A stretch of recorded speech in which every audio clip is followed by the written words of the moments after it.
और रात को 12:10 पे हम अंदर कमरे में सो रहे थे। ये तो गाड़ी में मतलब हम जग गए और हमने टाइम पे देख लिया और गाड़ियों में ज़्यादा नहीं लगी आग, अगर ज़्यादा लगती तो हम में से रात को एक भी नहीं बच। और हमारा गैस का सिलेंडर 2 दिन पहले हमने भरा हुआ लगाया है, अगर ये सब फट जाते तो हम तो नहीं बचते। बाड़मेर शहर की कानून व्यवस्था को न जाने किसकी नज़र लगी है कि यहाँ पर न तो पुलिस का खौफ रहा है और न ही कानून का खौफ रहा है। सबसे बड़ी बात यह है कि पुलिस की सारी गश्त व्यवस्था और दूसरे बीट कांस्टेबल व्यवस्था भी यहाँ पर धराशायी हो गई है। गांधीनगर इलाके की बात करेंगे हम, जहां पर पिछले कुछ ही दिनों में 3 बार आगजनी की घटनाएं अपराधियों ने कारित की। बीती रात घर में घुसकर मोटरसाइकिल कारों को आग के हवाले कर दिया गया। खौफ में आसपास के लोग हैं, लोग यहां पर बार बार जो परिस्थितियां जो ख़राब हो रही हैं कानून व्यवस्था की, उसको लेकर चिंतित हैं। रात को जब इस घर में घुसकर कुछ अपराधियों ने आग लगाई तो जस्ट इसके इस तरफ अगर देखेंगे तो यहाँ पर स्कूटी और कार और बाइक पूरी तरीके से आग के हवाले कर दिए गए और पास में ही यहाँ पर गैस का सिलेंडर था। एक दिन पहले ही बालोतरा के पास पचपदरा से जोधपुर जाने के रास्ते में ट्रेलर और बस की भिड़ंत में 12 लोगों की जिंदा जलने से मौत हो गई। और दूसरी तरफ कल भी अगर आग ज़्यादा भड़कती तो रात के 12 बजे के बाद एक बड़ा हादसा यहाँ पर घटित हो सकता था। पूर्व पार्षद जनप्रतिनिधि रविंद्र सिंह हमारे साथ इन्हीं से बात करते हैं। गांधीनगर में हुआ क्या है? पिछले कुछ दिनों से ये देख रहे हैं कि लगातार यहाँ पर लोगों के घरों के आगे से गाड़ियों में आग लगा दी जाती है, लेकिन पुलिस और दूसरी जो व्यवस्था है वो इनको रोकने में पूरी तरीके से नाकाम रही है। यहाँ के लोगों के मन में डर तो होगा ही। हमारे गांधीनगर पहली बात तो ये बताया कि बहुत खौफ है हमारे एरिया के अंदर, बहुत परेशान भी है लोग और बहन बेटी का भी आज बहुत दर्द है। मेरे पीछे मेरी सिस्टर खड़ी है, वो भी बताएगी कि दर्द क्या होता है।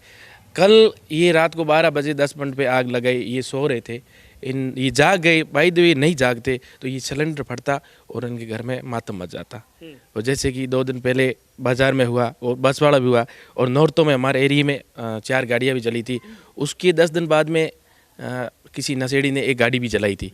तो ये लगता है युवा नशे की लत में पड़े हैं और एक दूसरे के विवाद के चक्कर में लोगों का नुकसान करते हैं। ये तो हद हो गई कि घर में घुसकर अगर पेट्रोल छिड़क कर आग लगाई जाती है तो इस तरीके से वाहनों पे आग लगाई, अगर इंसान होता तो भी इतनी देर लगती। इंसान बता रहा हूँ ना, गाड़ी पकड़ी नहीं, गाड़ी ने 2 बाइकें जल गई, गाड़ी में थोड़ी लगी तब तक ये उठ गए। सिलेंडर फटता तो मैं कहता ना पूरी एरिया में मातम मच जाता। बिल्कुल ठीक है ना। एक बहन जी हमारे साथ है जो यहाँ पर इस घर में रहते हैं। क्या हुआ था और कि आप यहाँ पर किराए पे रहते हो, पूरी आप बात बताओ, हुआ क्या था? हम तो यहाँ किराए पर रहते हैं और रात को 12:10 पे हम अंदर कमरे में सो रहे थे। हमारा लड़का अपना कॉलेज की पढ़ाई कर रहा था, एकदम बाहर निकला, बोलता है पटाखे टाइप की स्कूटी में से कुछ आवाज़ आई।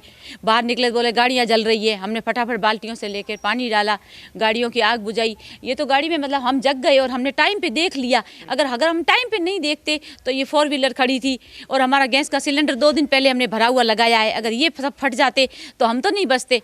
अगर घर में घुस के अगर लोग ऐसा करते हैं तो सोचो कि कल तो हम एक में आप चूंकि परिवार के साथ यहाँ पर अपने परिवार के साथ रहती है तो डर नहीं लगता कि इस तरीके से अगर घर में घुसकर ही करते पुलिस कहाँ गई? आपको कि आज इन्होंने ये गाड़ियाँ जलाई है और गाड़ियों में ज़्यादा नहीं लगी आग, अगर ज़्यादा लगती तो हम में से रात को एक भी नहीं बचता। यहाँ पर लोगों को मतलब बिल्कुल भी डर नहीं है किसी बात का। पुलिस वगैरह इधर रात को गश्त वस्त भी आती है? नहीं आती है। अच्छा, मैं पार्षद साहब आपसे वापस एक बार बात करना चाहूँगा, क्योंकि गांधीनगर जो है ये रहवासी इलाका है, यहाँ पर बीट कांस्टेबल की व्यवस्था भी होगी, यहाँ पर रात को गश्त की भी व्यवस्था होगी। पास में आपके सदर थाना है, कोतवाली थाना है, ग्रामीण थाना है, तीनों के बीच में ये इलाका आता है। पुलिस वगैरह कभी यहाँ पे गश्त पे आती है? पत्रकार साहब मैं बताता हूँ कि गश्त तो यहाँ से मैं 2 साल से देख रहा हूँ। तन सिंह गैरेज से लेके चामुंडा चौराहे तक के बीच में और इब्सा के मकान में गश्त यहाँ पीछे एरिया में नहीं आती है, मेन रोड पे रहती है। और मैं आज गश्त होती तो लगातार लोगों में खौफ होता। जैसे ये नशेड़ी रात को घूमते हैं दारू के चक्कर में, पैसों के चक्कर में, तो ये रात को घूमना टहलना बंद हो जाते तो ये आज जो नुकसान अपन देख रहे हैं 1 महीने से, ये नुकसान नहीं होता। ये इस इलाके में कितनी बार घटना ऐसी हो चुकी है पहले, और उसके बाद पुलिस ने क्या किया? पुलिस ने तो कुछ किया होता तो आज ये तीसरा भी कांड नहीं होता। पुलिस कुछ कर नहीं रही है तो 1 महीने में तीसरा कांड है। बिल्कुल सर। बिल्कुल। आप देखिए कि ये जनप्रतिनिधि है और आपने जो महिला थी उनसे भी उनकी समस्या सुनी। सबसे बड़ी बात यह है कि 1 महीने में 3 बार घरों के आगे आगजनी की घटनाओं को अपराधी कारित करते हैं। पुलिस उसके बावजूद भी अभी तक सोई हुई है। बाड़मेर के एसपी लगातार आने के बाद से एक बात की रट लगाए हुए हैं कि आम जनता की सहूलियत के लिए वो काम करेंगे, कानून व्यवस्था यहाँ पर कायम होगी। लेकिन हालात देखकर लगता है कि हम भारत में नहीं बल्कि कहीं ऐसे इलाके में रह रहे हैं जहां पर कानून और व्यवस्था के नाम पर कुछ भी नहीं है। रहवासी इलाकों में अगर इसी तरीके से आग लगाई जाती रही तो निश्चित तौर पर अपराधियों को खुले में छोड़ देना चाहिए और जितने भी आम जन हैं उनको जेलों में भर देना चाहिए, क्योंकि ये इलाका शायद आम जनता और भले लोगों के रहने के काबिल नहीं बचा है। कैमरा पर्सन जसराज के साथ दुरुख सिंह राजपुरोहित, द बाड़मेर टाइम्स।